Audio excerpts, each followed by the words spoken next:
আসসালামু আলাইকুম। আমি আপনাদের সাথে বিফ পেটিস রেসিপি শেয়ার করব।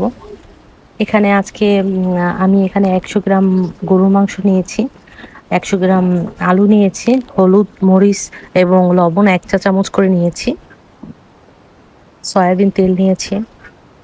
এখানে আমি গরুর মাংসগুলোকে বাটিতে সুন্দর করে ধুয়ে পরিষ্কার করে রেখেছি। তার সাথে আলু দিয়ে দিচ্ছি।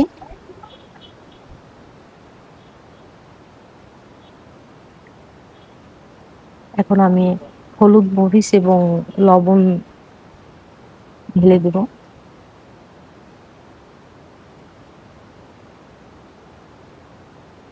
এরপরে এখানে দুটো মাঝারি সাইজের পেঁয়াজ কেটে রাখা আর আদা, রসুন, জিরা একসাথে আমি পাটায় পিষে নিয়েছি।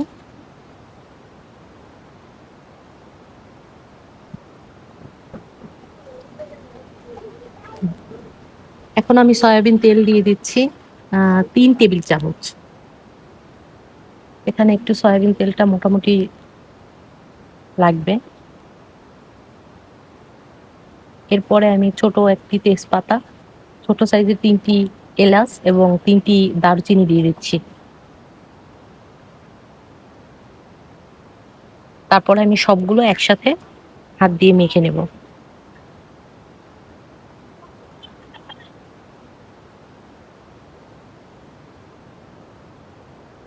বেশ ভালো করে মেখে নিতে হবে। তারপরে হাফ কাপ পরিমাণ পানি আমি হাতটা ধুয়ে প্রেসার কুকারের ভিতরে দিয়ে দিচ্ছি এবং এটাতে 3টা সিটি দিলেই হয়ে যাবে, যেহেতু আমি মাংসগুলোকে ছোট করে কেটে দিয়েছি। এবার আমি ডালডা নিয়েছি 100 গ্রাম, এটাকে ভালো করে হাত দিয়ে মথে নেব এবং ময়দা নিয়েছি 300 গ্রাম, চিনি নিয়েছি 3 টেবিল চামচ এবং লবণ নিয়েছি 1 চা চামচ। এটাকে ভালো করে আমি মিশিয়ে নেব।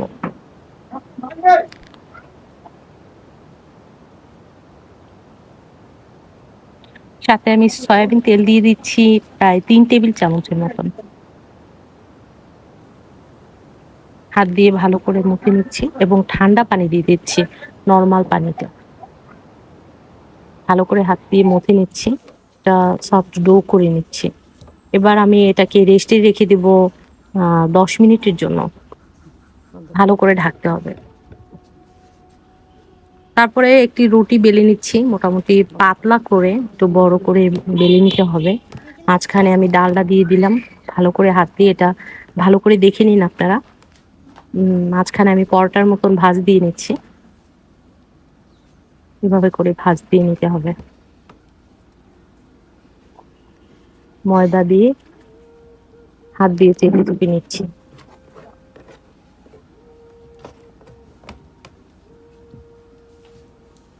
তারপর আমি হাত দিয়ে একটু চেপে নিলাম।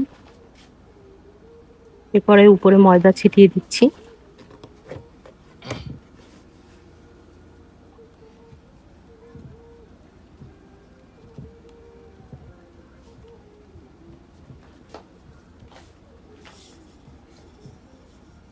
এবার আমি এটাকে একটি বেলুন দিয়ে বেলে নিচ্ছি। এটা আপনারা একটু দেখে নিন ভালো করে। এটা ওভাবে করা যাবে না, হাত দিয়ে এভাবে করে দিতে হবে, না হলে ভিতরে যে ডালডাটা ওটা মানে কি উপরে বেরিয়ে আসবে। এভাবে করে মোটামুটি পাতলা করে একটি রুটি বেলে নিতে হবে। তারপরে আমি আবার পরোটার মতন ভাঁজ দিয়ে নিচ্ছি।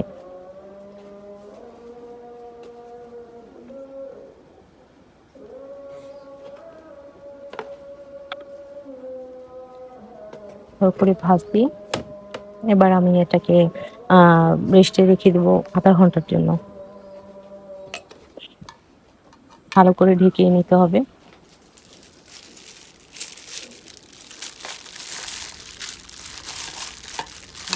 যেন ভিতরে কোনো বাতাস না ঢুকতে পারে, ওরকম করে।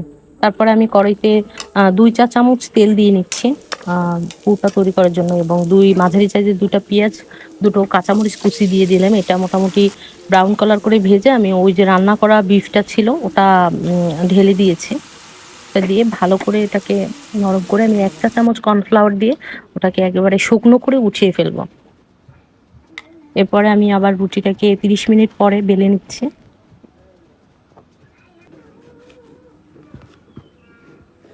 করে আমি একটা চাকুর সাহায্যে কেটে নিচ্ছি।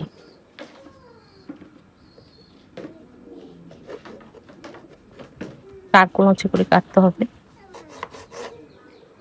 এতে করে আমাদেরকে বাইরের যে লেয়ারটা এটা খুলতে খুব সহজ হবে।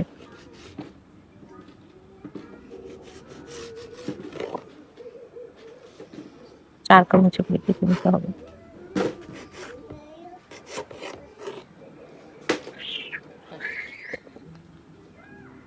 এরপর আমি 3 ভাগ করে কেটে নেব, লম্বা আড়াআড়ি করে।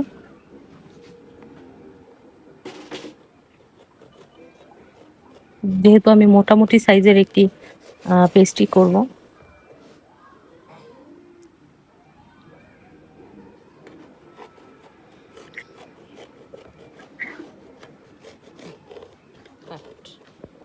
এবার আমি এটাকে মোট 9 পিস করে নিলাম। মাঝখানে আমি একটি নিয়ে ভিতরে কিছু পুর দিয়ে এভাবে মুখটাকে আটকে দিচ্ছি, সামান্য হাতে, আলতো হাতে আটকে দিতে হবে। তারপরে আমি ডিম ব্রাশ করে দিয়েছি, ওটা আমার অফ ক্যামেরায় ছিল। তারপরে আমি ওভেনে দিয়ে দিলাম 180 ডিগ্রি সেলসিয়াসে আমি 35 মিনিটের জন্য দিয়েছি। 35 মিনিট পরে আমি আমার এক ট্রে হয়ে গেছে, এই যে দেখেন। অনেক ভালো হয়েছে আলহামদুলিল্লাহ, এবং এটা খুব মুসমুসে ছিল। এটা খুব ভালো হয়েছিল। আমার মনে হয় বাসায় একটু কষ্ট করে এটা তৈরি করলে বাচ্চাদের জন্য এটা খুব হেলদি এবং বড়রাও সাথে খেতে